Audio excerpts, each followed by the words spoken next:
Good afternoon, ladies and gentlemen. We're going to go ahead and start working on our homework 4.1c, representing equivalent ratios. This is called party favors. The scenario reads as follows.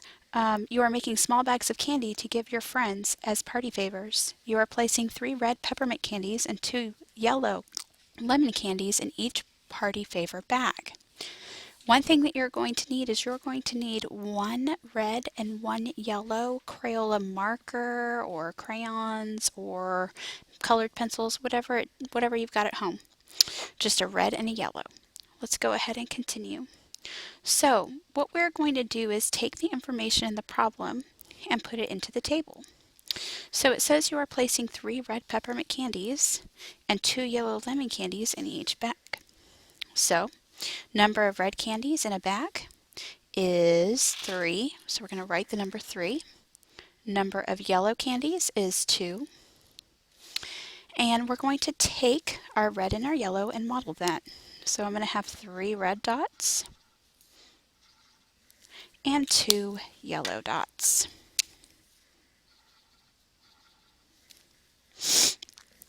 Let's say that I wanted to create 2 bags.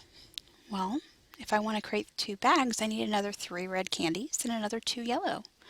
So 3 plus 3, or 3 times 2, is 6. 2 plus 2, or 2 times 2, is 4. And now I'm going to model that. So I'm going to need 6 red dots and 4 yellow dots.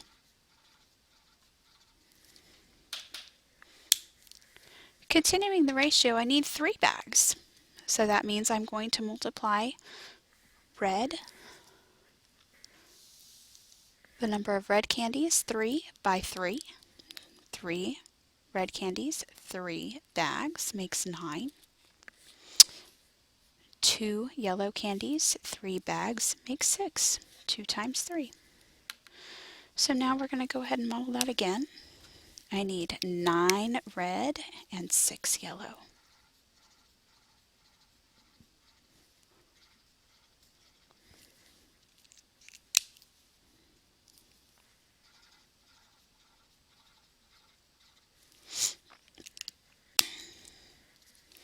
As we continue, we have 3 red candies in a bag, 4 bags, makes a total of 12 candies. 2 yellow candies in a bag times 4 bags makes 8 yellow candies. Let's go ahead and model that one as well.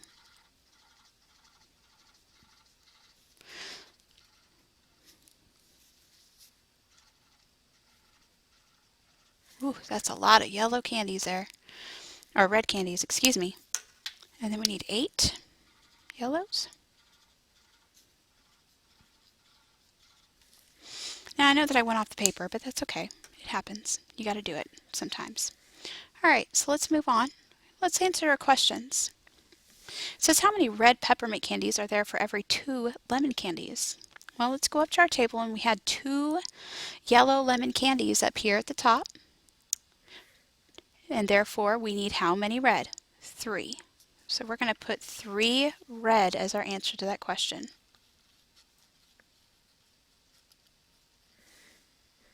From here, we're going to move on. It says, what pattern do you notice in the number of red candies? Red candies. So everybody take a look. Red candies. We have 3, 6, 9, 12. Huh. Well, I notice those as the multiples of 3.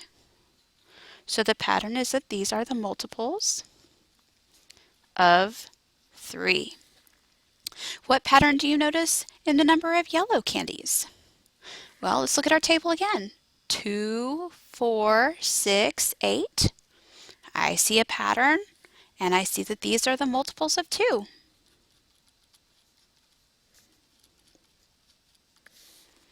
When you complete your second bag, what happened to the number of red candies and yellow candies? Okay, take a look. From red, 1 bag, to red, 2 bags, yellow, 1 bag, yellow, 2 bags. You can see that it is being doubled, or times 2. So the number of candies is doubled. And another word for doubled is multiplied by 2. All right, let's go ahead and move that up a little bit so you can see a little bit better, because I can tell that you probably won't be able to see very well. What is the total number of candies in one bag? Okay, so I know there's 3 red, and I know that there are 2 yellow, and if I add those together, I get a total of 5. So 5 total candies. Oops, almost spelled candies wrong. Get that in there. What is the total number of candies in 4 bags? Okay, so if one bag is 5, I need to multiply that by 4. So 5 total times 4 bags equals 20 total candies. I can't spell candies today to save my life. All right, let's go to 6. How many candies would you have if you had 10 bags of candies? Explain your answer. Well, when I look at this particular situation, I need 10 bags of candies. I've got 3 red, 2 yellow, and a total of 5. I need 10 bags. How many candies would you have? So it doesn't matter how many red candies I have. It doesn't matter how many yellow candies I have. What matters is how many total candies I have. So I'm going to make myself a little table here. And I'm going to tell myself that, hey, you need to multiply by 10. And when I multiply by 10, I find that 3 red times 10 gives me 30 red candies, 20 yellow candies, and a total of 50 candies. Now let's see if I answered my question. How many candies would you have if you had 10 bags of candies? Well, if I have 10 bags at 5 total, I'm going to have 50 total candies. Let's go ahead and move on to the middle. Representing equivalent ratios. All right, here we go. Let's use the data from representing equivalent ratios party favors to complete the tables and graphs below. Okay, so I need my information from the previous page. It says number of red candies, number of yellow candies. So I'm going to take my table from the previous day and I'm going to write in the number of red candies and the number of yellow candies. So red starts out at 3, 6, 9, 12. Yellow, 2, 4, 6, 8. Then I'm going to come down here to the next table and it says number of yellow candies. Okay, well if we remember correctly that was 2, 4, 6, 8. Number of total candies. Wait a second, we didn't figure out the total number of candies.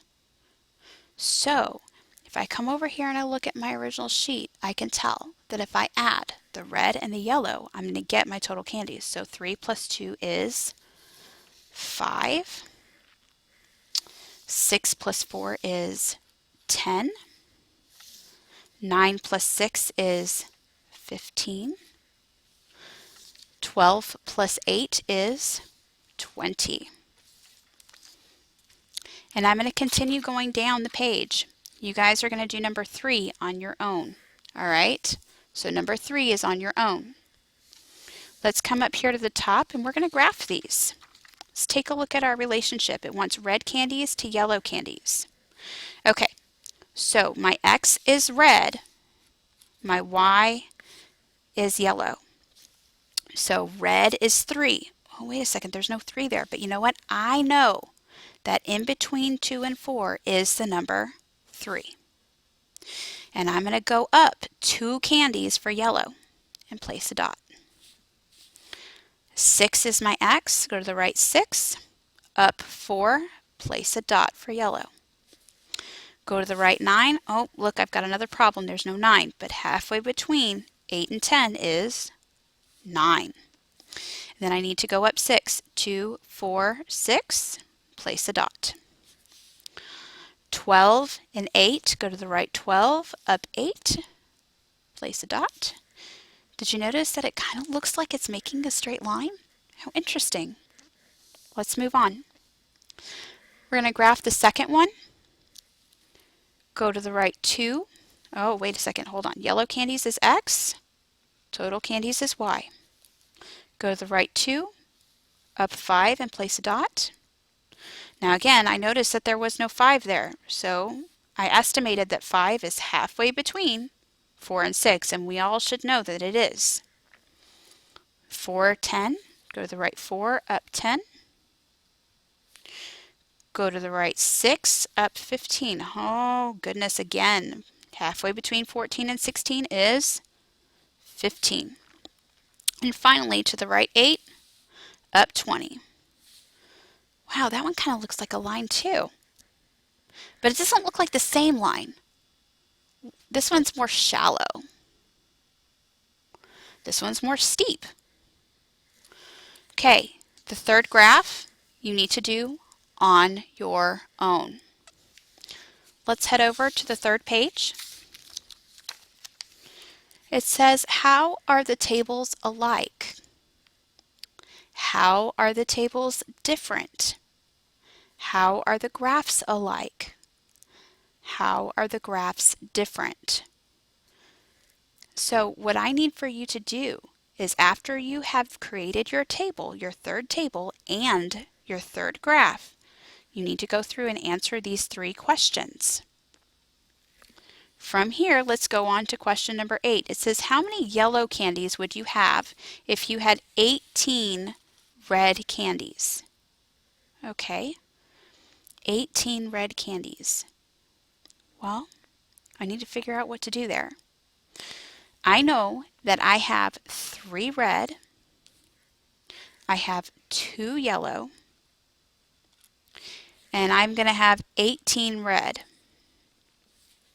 What I'm going to do is I'm going to kind of make myself a little table here in comparison of red to yellow. So, do you see something happen between 3 to 18? Can you tell that 3 times some number equals 18? I know that 3 times 6 equals 18. So if I am going to multiply 3 by 6, then I'm going to multiply 2 by 6, and I'm going to get 12 here. And that's going to create an equivalent ratio, and that's going to tell me that I'm going to have 12 yellow candies.